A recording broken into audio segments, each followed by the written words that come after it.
aujourd'hui comme si vous devez mourir demain.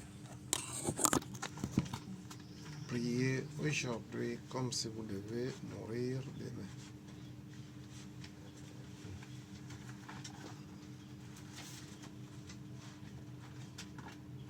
Moi, j'ai préparé quelque chose. Oui, allez-y. Namasté. Namasté. La graine, c'est prier aujourd'hui comme si vous devez mourir demain. J'ai dit, c'est une graine d'actualité. En spiritualité, on prie pour établir une connexion avec le divin, exprimer sa foi et sa gratitude, demander guidance et force. Bon, pourquoi les gens prient-ils? C'est pour la connexion et la relation, pour ressentir une présence, créer une proximité avec Dieu, pour exprimer l'amour.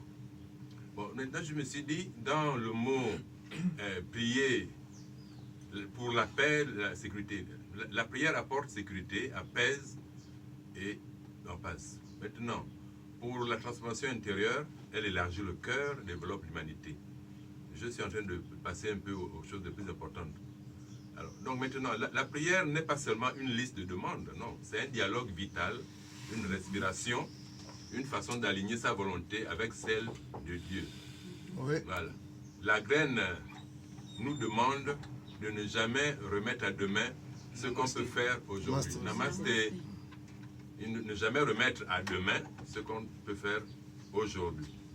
Oui. Donc, dans la graine, il y a la nécessité de reliance.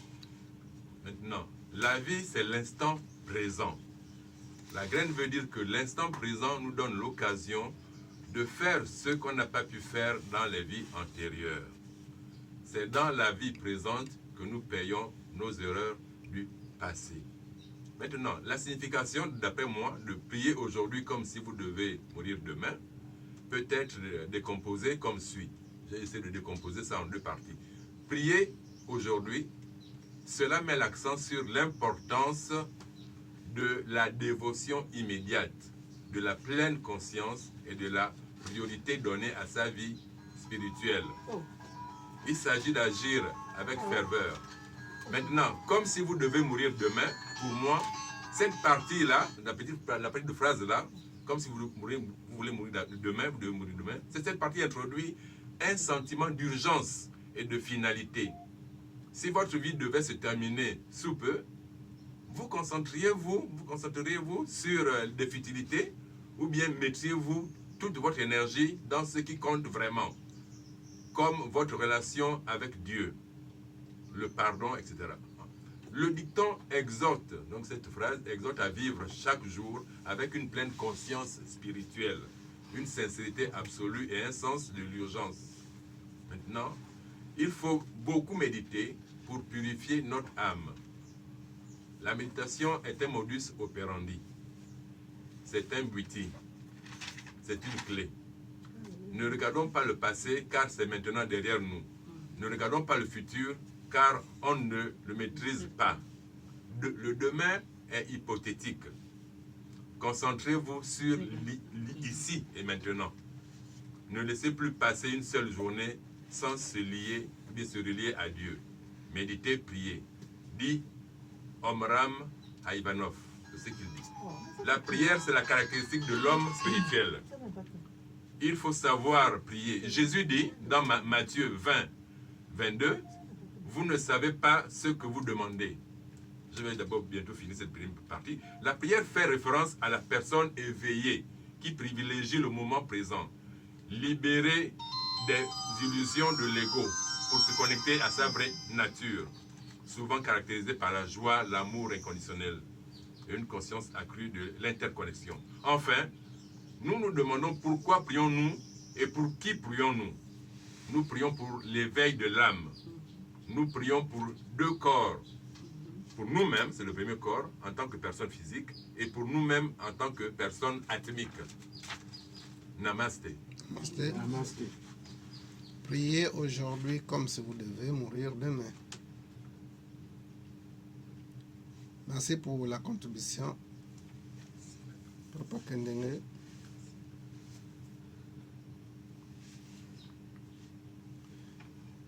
Priez aujourd'hui comme si vous deviez mourir demain.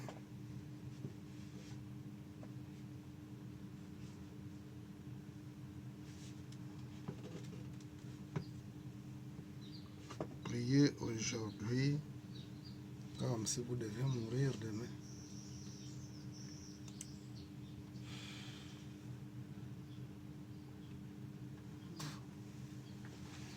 Oui, Maître Daniel. Namasté. Namasté.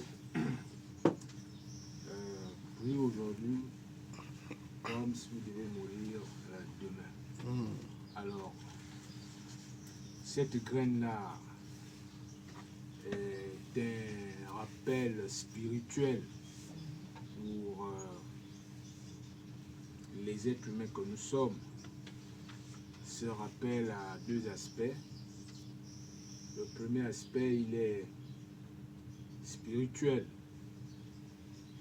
Donc, dans son aspect spirituel, nous retenons ceci. Nous sommes des êtres divins qui évoluent sur cette planète physique à l'aide d'un corps matériel.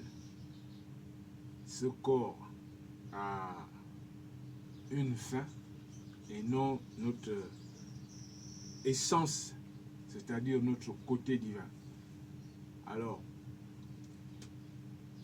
la prise de conscience de cette réalité nous interpelle tout simplement que la fin de notre expérience ici dans ce bas monde peut aboutir à n'importe quel instant, dès lors où ce n'est pas nous qui avons fixé la durée.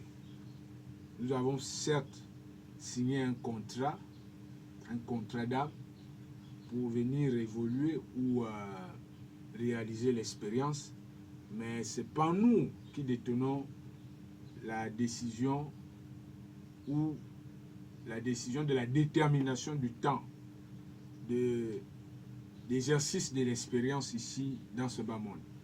Donc,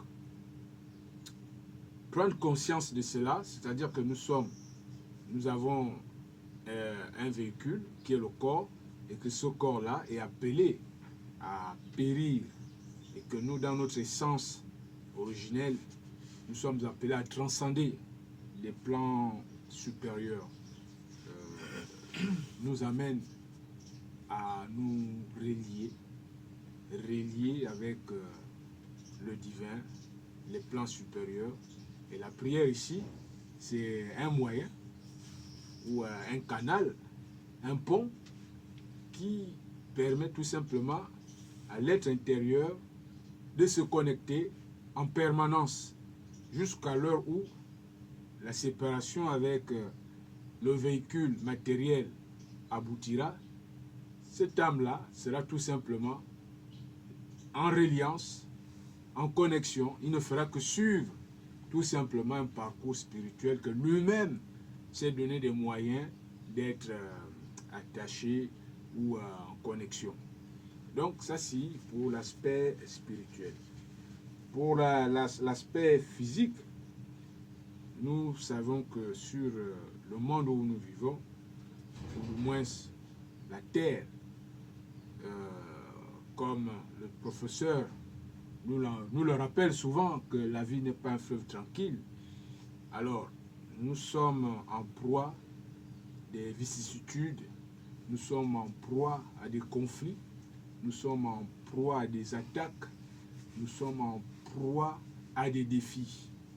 Alors, la prière également vient ici répondre à une sorte de bouclier par rapport à ces différents défis, ces différents challenges que l'être dans son corps physique vit au quotidien. Donc la prière est une arme par rapport à notre existence. D'où l'intérêt justement de s'accommoder de la prière à tout moment. Namasté. Namasté. À tout moment, pour deux raisons, tout simplement pour résumer. Spirituellement, parce que ça nous prépare à notre retour vers les plans supérieurs, sinon vers notre demeure originelle. Deuxième raison, c'est parce que physiquement,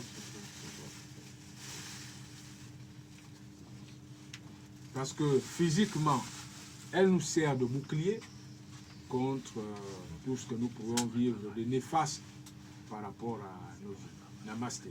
Namasté. Namasté. Oui.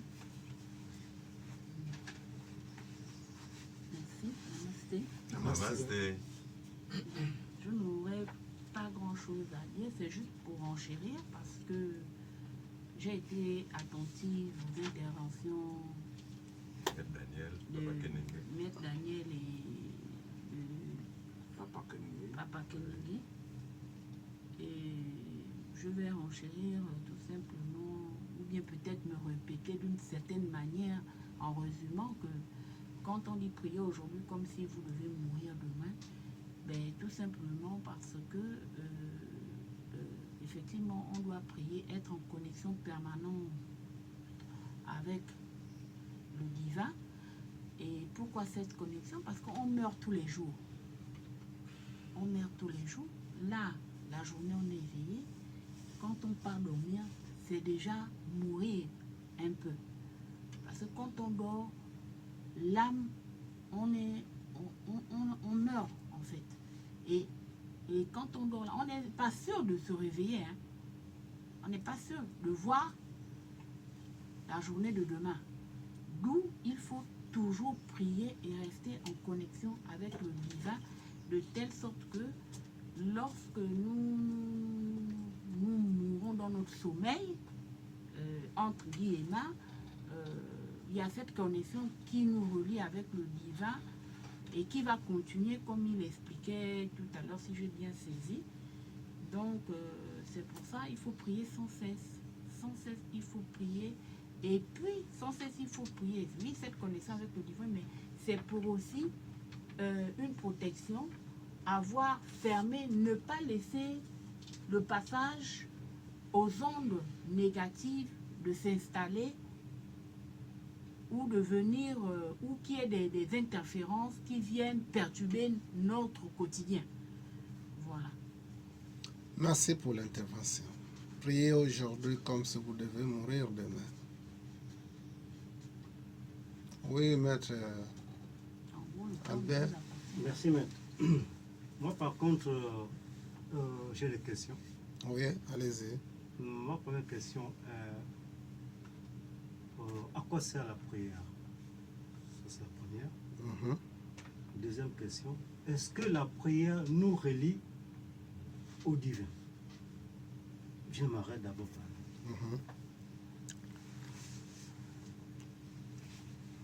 Merci. Auparavant, la prière était faite pour nous relier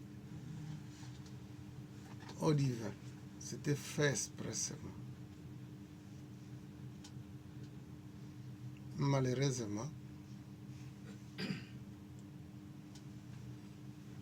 par nos attitudes, nos croyances, nous avons dévié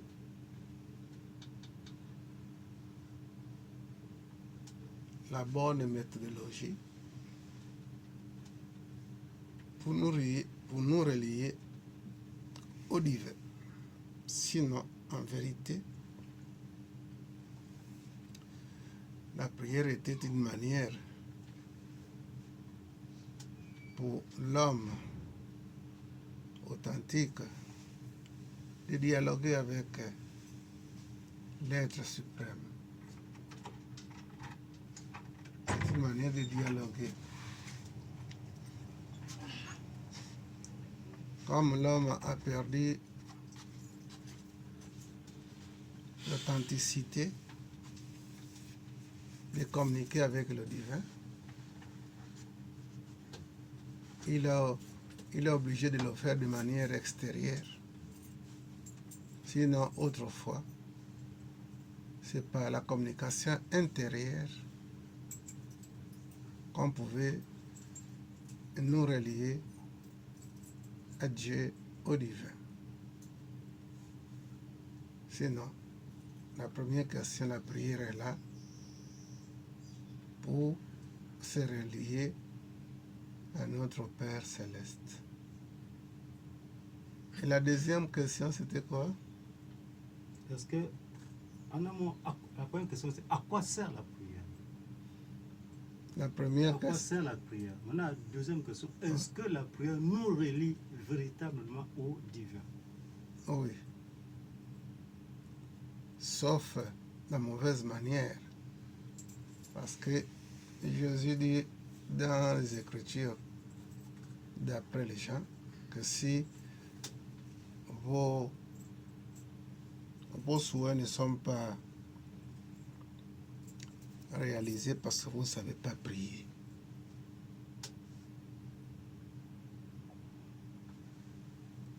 Parce que vous ne savez pas prier. Sinon, en réalité, quand on s'y met pour, n'est-ce pas, parler de nos conditions de vie, c'est pour qu'il y ait une communion, une communication avec l'être suprême. Mais à partir du moment où la prière, par des émotions, nous fait sauter sur place, ça ne va nulle part. Ça reste tourné tout autour de ceux-là qui prient. Je vais prendre l'exemple de nos religions. Nous prions, nous sautons, nous pleurons. Eh bien, c'est des émotions tout simplement. Ces émotions-là ne nous amènent vraiment pas à la bonne communication, la bonne sensibilité. Ça ne nous élève pas. Or, la prière est là pour nous élever. Et les prières que nous faisons aujourd'hui dans nos églises, ça ne nous élève pas. On est contrôlé par nos propres émotions et nous tournons comme le matériel là qui tourne sur place, comme une roupie. Vous voyez? Donc la nécessité de la prière, c'est de nous relier à Dieu et exposer nos problèmes et à la fin que ta volonté soit faite. Oui? Namasté. Namasté.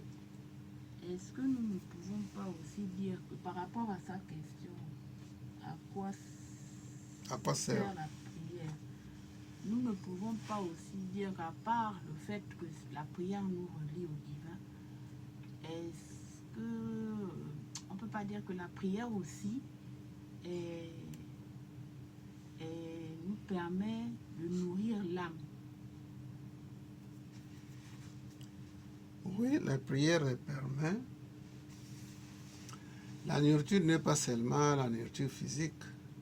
À partir du moment où on s'assoit, on se met dans une bonne condition pour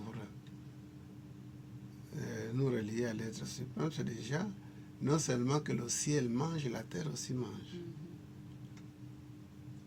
Vous allez remarquer que pour ceux qui ont eu l'habitude de méditer, quand ils ne méditent pas, ils ne se sentent pas bien ces jours-là. Oui. Or, lorsque beaucoup méditent, qui ont pris conscience, qui ont de l'expérience, ils se sentent équilibrés après la méditation. Donc la prière aussi nourrit la conscience que nous sommes, l'âme que nous sommes. Oui, maître Albert, on continue ou bien c'était terminé? Non, moi je m'arrête là parce que Pour moi, je pensais que par rapport à ce que vous avez dit, vous avez parlé de l'émotion. Moi, je pensais que la prière amenait l'homme à l'émotion et non à la connexion.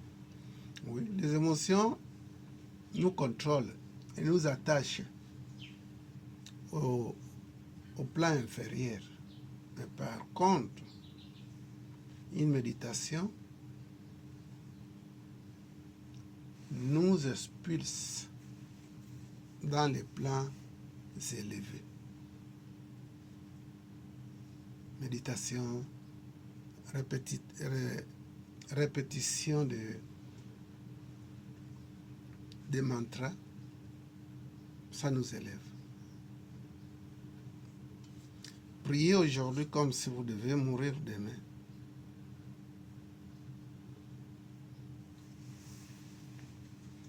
J'ai d'autres questions, mais je préfère les poser dans les divers. Allez-y. Non, ça n'a rien à voir avec la graine. D'accord, ok. Donc, oui, mon pas. Merci, maître. Bon, je vais répondre un peu d'une manière terre à terre. La graine, celui qui va mourir demain, la prière va lui apporter quoi de plus aujourd'hui? Premièrement, la confiance en soi, la sécurité et une assurance. Il n'y a rien de plus malheureux quand on meurt comme ça et qu'on ne s'est pas préparé.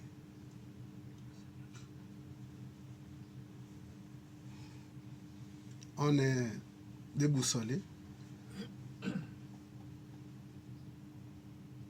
On ne se tient pas debout.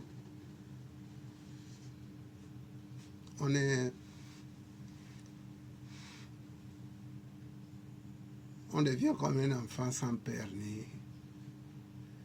ni mère. Oh, les enfants prennent leur confiance quand ils sont dans les bras de leur maman.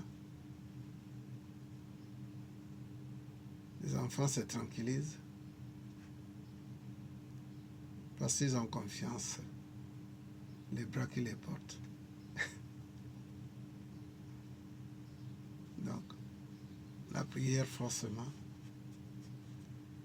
nous met en sécurité, même si ce n'est pas absolu. Cette connexion, déjà, nous fait comprendre qu'on n'est pas seul.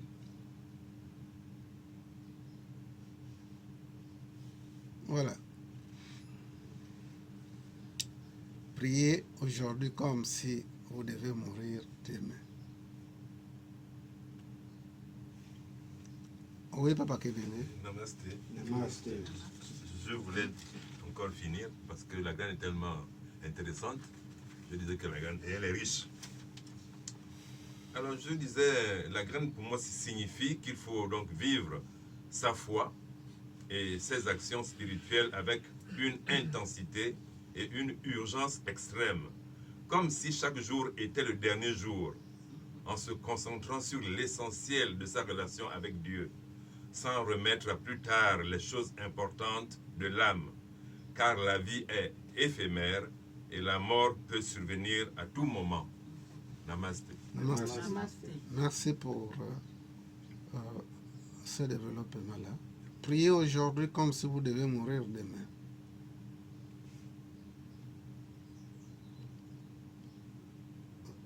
La terre et les autres plans. La terre, bien sûr, ce n'est pas un monde, mais une planète. Merci. Merci.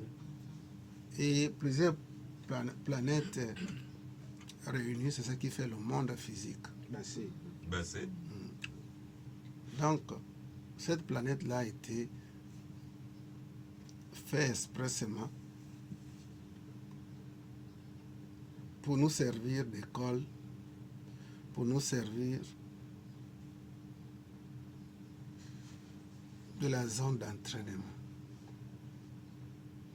pour acquérir plus d'expérience et être sur la voie de l'éveil. J'ai l'habitude de dire ici que les gens peuvent penser que j'enseigne comme cela paraît, mais en réalité, qu'est-ce que j'ai à donner à la plénitude?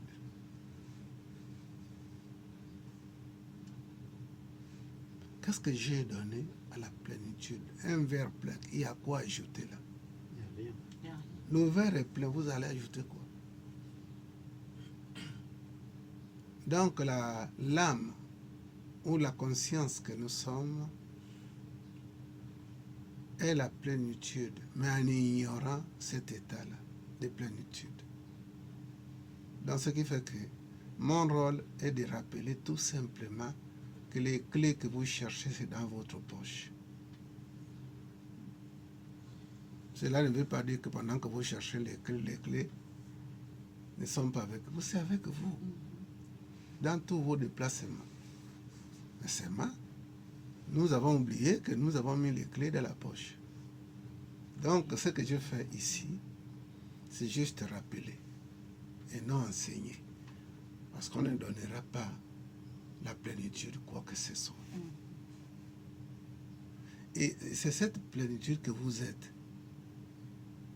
Mais, malheureusement, on a oublié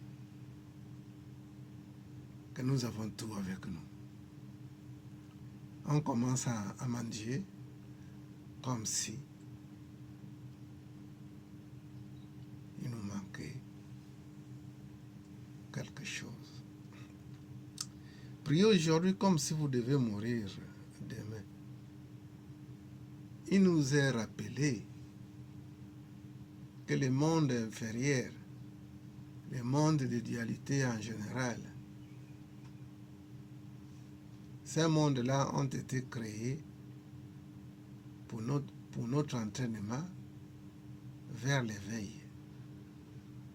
Sinon, je ne vois pas comment l'âme qui est divin va se retrouver dans un monde qui est incorrect, comme s'il rentrait dans un récipient plein de la cendre. Comment l'âme qui est le tout, comment il peut se retrouver dans le monde imparfait? Justement, là où il revient, dans son foyer originel, il passait tout son temps à jouer sans prendre conscience d'elle-même ou de lui-même. La conscience, je voudrais ici vous rappeler que lorsque vous dialoguez, ne dites pas que mon âme, ne dites pas non plus son âme. Dites tout simplement la conscience que je suis, l'âme que je suis, ou la conscience tout simplement. Parce que quand vous conjuguez que mon âme, c'est comme s'il y a des entités en ce moment-là. C'est comme s'il y a des entités. Or, il n'y a pas des entités. Il n'y a qu'une seule entité qui est conscience, qui est âme. Donc, il faut se rappeler dans le dialogue, on ne peut pas dire mon âme ou son âme.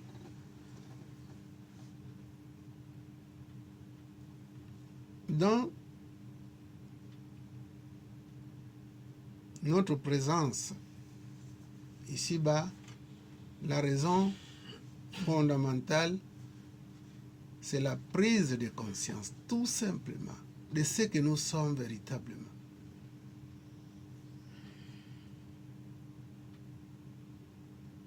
Nous ne sommes pas autre chose. Nous sommes tout simplement. Je suis. Ce que je suis. Oui. Je suis ce que je suis.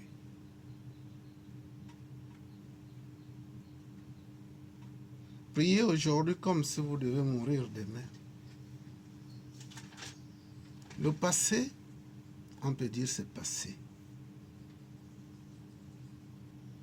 Le futur est incertain. Des fois, on ne sait pas de quoi faire le lendemain. Il y a plusieurs qui se sont mis hier au lit, qui ne se sont pas réveillés. Dans toutes les nations.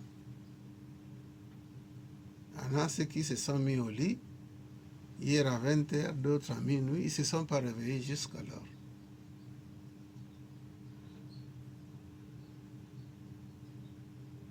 Priez aujourd'hui comme si vous deviez mourir demain. Ça veut dire, même si nous réalisons que nous sommes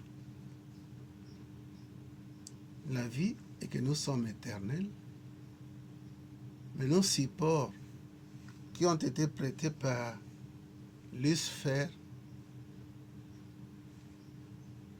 c'est juste un prêt. Après, il va réclamer ça. Il va prendre ces maisons, ces corps que nous aujourd'hui considérons comme les nôtres. Mais c'est un prêt. Parce qu'aucun corps, même ceux qui ont dit qu'ils ont vu Jésus ou Élie monter avec le chariot de feu, d'autres Jésus est monté par son corps, c'est erroné cette information-là. Peut-être derrière cette vérité se cachait l'embrigadement. Parce que la vérité, ce n'est pas une chose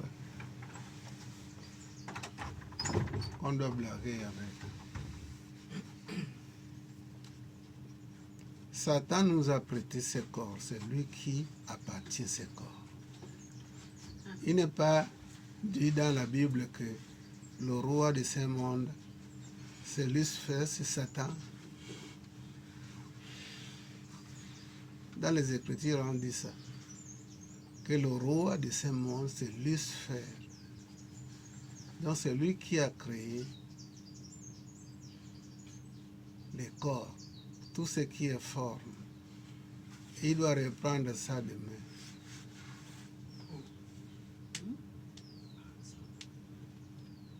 Alors, le temps que nous avons, nous devions prendre conscience et se préparer du jour au jour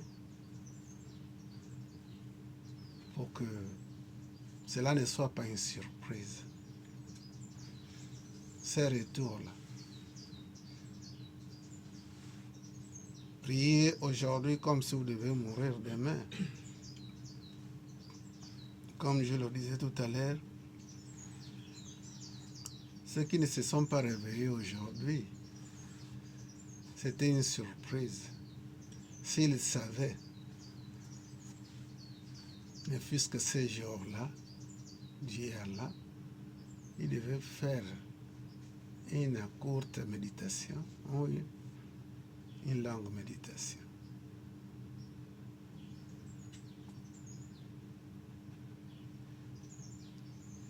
La mort est naturelle, mais c'est la manière, la façon dont l'humain quitte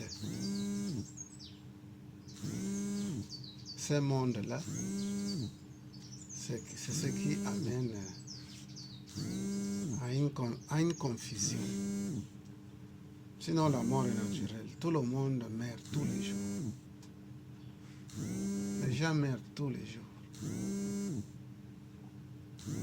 Mourir, c'est quoi? C'est juste l'expérience hors le corps. C'est ça, mourir. Quand on, soi-disant, on dort, et puis on se réveille,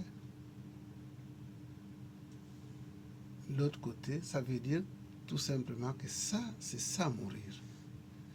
Mourir, c'est le mouvement de la conscience. Le mouvement de la conscience d'un état à un autre état. On meurt à tout moment. Pour réaliser certaines choses, il faut mourir. C'est-à-dire, il faut ce mouvement-là. Le mouvement de la conscience.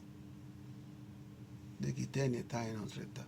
Quelqu'un qui est pauvre aujourd'hui, et qu'on lui montre la technique de l'abondance, et demain il devient riche, c'est-à-dire que ce mouvement, ce voyage de conscience d'un état à un autre état, c'est la mort.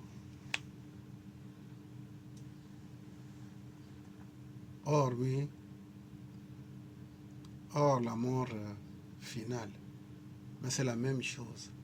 Lorsqu'on, par une circonstance ou une autre, on quitte notre corps, c'est la mort. Et ça peut durer quelques secondes, quelques minutes,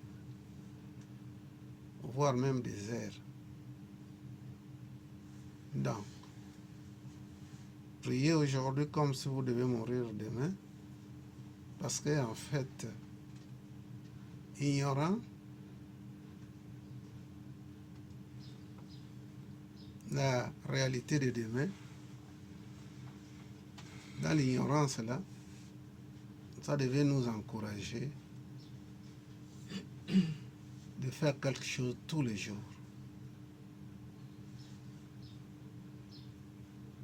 Je disais tout à l'heure là, mourir est un processus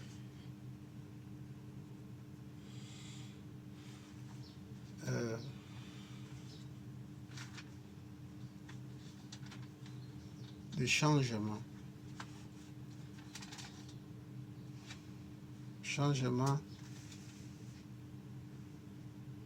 d'une réalité à une autre réalité.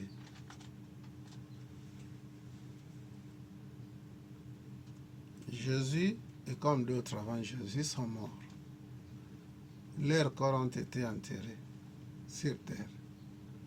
Le corps de Jésus a été enterré sur terre, comme le corps de Bouddha et de Mahomet. Il semble que tous étaient des prophètes. Ils n'ont pas amené leur corps. Ils se sont élevés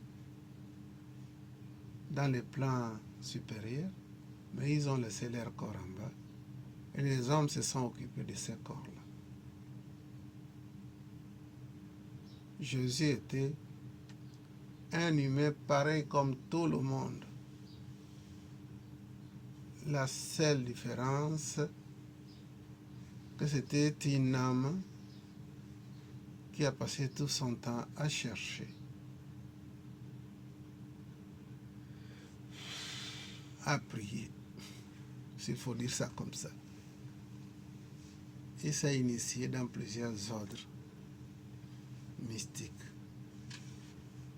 Déjà, sa mère et son père, c'était des Esséniens. Donc, un enfant né dans une famille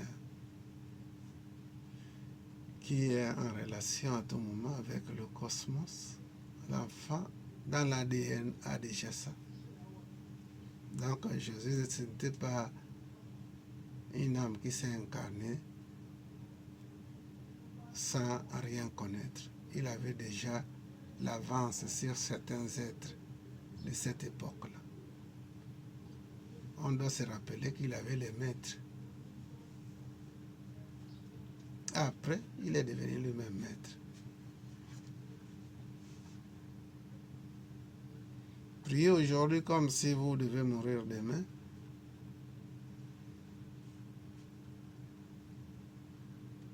la vie nous surprend.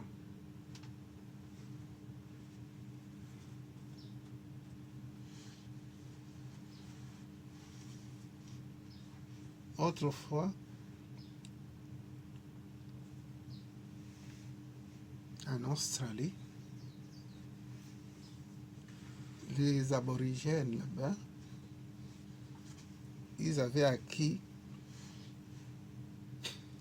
la maîtrise de l'art de mourir à volonté. Quand ils voient que son temps est arrivé, ils avaient le temps d'aller visiter les parents, les amis, et leur dire que bon, moi demain je dois voyager, ou d'ici 3 jours je voyage. Comme pareil, comme lorsque nous voyageons, on peut informer nos connaissances et amis qu'on va à Paris. Donc autrefois, les hommes de ce temps-là, en particulier les aborigènes, avaient cette capacité-là de dire au revoir à tous leurs parents et amis.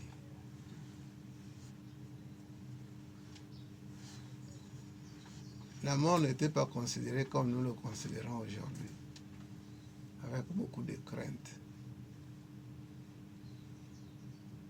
Avec beaucoup de... De crainte. Oui. Ouais, la peur. Et comment ça s'explique? Pardon? Et comment expliquons-nous cet état d'esprit de crainte-là? Oui, justement parce que les gens ont diabolisé la mort. Ils ont diabolisé la mort, ils se disent que certains pensent que si il est mort, il est parti pour de bon, il ne va plus exister. Est-ce que nous ne pouvons pas penser que c'est aussi l'ignorance de l'être humain? Parce que vous êtes spirituel. Nous sommes vos élèves. Et on prend un individu lambda, une personne lambda, qui n'est pas spirituel, qui n'est rien de tout ça. Mais nous n'allons pas avoir tous la même perception de la mort. Pourquoi? Vous, mourir, c'est juste traverser, aller de l'autre côté. Et pour vous-même, c'est une joie, c'est un monde paradis. En fait, c'est le paradis, quoi. Mourir, c'est aller se reposer, être dans un monde où on est loin de tout ce que nous vivons sur Terre. Nous, qui sommes, vous n'aurez pas cette crainte-là. Juste parce qu'il y aura juste une séparation entre le monde des vivants et le monde de l'au-delà. Nous, on aura une petite crainte, contrairement à vous. Cette petite crainte, parce que nous étant vos élèves, on n'a pas l'enseignement assez profond de la mort. Donc, on aura une petite crainte, mais pas une crainte comme celui qui est de l'autre côté là, qui n'est pas spirituel. Celui qui est de l'autre côté, dès que tu vas lui parler de la mort, c'est la catastrophe. Ouais. Moi, je pense que, selon mon analyse, c'est beaucoup plus dû à notre ignorance. L'ignorance, On ne sait pas où on va. C'est comment dire ça? C'est le fait de ne pas savoir. C'est l'inconnu, voilà. La peur de l'inconnu. Pourquoi on a peur? Voilà. Pourquoi La peur de ils ont l'inconnu. parlé de la peur de l'inconnu parce que quand on ne sait pas là où on va, on est inondé L'émotion. d'émotions, de craintes, et tout, Négatives. des émotions négatives. Dans 2 minutes là à cause de la fraîcheur.